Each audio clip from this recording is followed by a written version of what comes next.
ചൂരൽമലയിലെ ഉരുൾപൊട്ടലിൽ ഉറ്റവരെ എല്ലാവരെയും നഷ്ടപ്പെട്ട ശ്രുതിയെ വീട് കൊടുക്കാമെന്ന് പറഞ്ഞ് ടി സിദ്ദിഖ് MLA പറ്റിച്ചു എന്ന് CPM.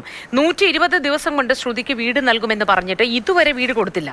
വാഗ്ദാനത്തെ തുടർന്ന് ശ്രുതി ടൗൺഷിപ്പിലെ വീട് വേണ്ടെന്ന് വെച്ച് 15 ലക്ഷം രൂപ വാങ്ങി. ഇപ്പോൾ പണം തിരികെ നൽകാം, ടൗൺഷിപ്പിൽ വീട് അനുവദിക്കണം എന്നാവശ്യപ്പെട്ട് സർക്കാരിന് അപേക്ഷ നൽകിയിരിക്കുകയാണ് ശ്രുതിയെന്നും CPM വയനാട് ജില്ലാ സെക്രട്ടറി K. റഫീഖ് പ്രതികരിച്ചു. സെപ്റ്റംബർ 26, 2024 സെപ്റ്റംബർ 26-നാണ്. അത് കഴിഞ്ഞ് 18 മാസം പിന്നിട്ടിരിക്കുന്നു.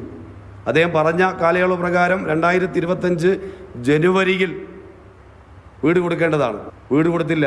എല്ലാം നഷ്ടപ്പെട്ടു പോയ ഒരു പെൺകുട്ടി, ആ പെൺകുട്ടിയുടെ കണ്ണീര് ഉപയോഗിച്ചുകൊണ്ട് സ്വന്തം ഇമേജ് ഉണ്ടാക്കിയെടുക്കാൻ വേണ്ടി റീൽസ് ഉണ്ടാക്കി പ്രചരിപ്പിക്കുന്നവരായി ഇവർ മാറി.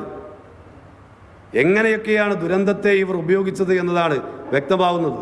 ഒരു ഭാഗത്ത് പണം ഉണ്ടാക്കാൻ ഉപയോഗിച്ചു, ഒരു ഭാഗത്ത് ശ്രുതിയെ പോലെ ഒരു പെൺകുട്ടി ആ വൈകാരികതയെ ചൂഷണം ചെയ്തുകൊണ്ട് തൻ്റെ മുതലെടുപ്പിന് വേണ്ടി അത് ഉപയോഗപ്പെടുത്തലിലേക്ക് മാറി.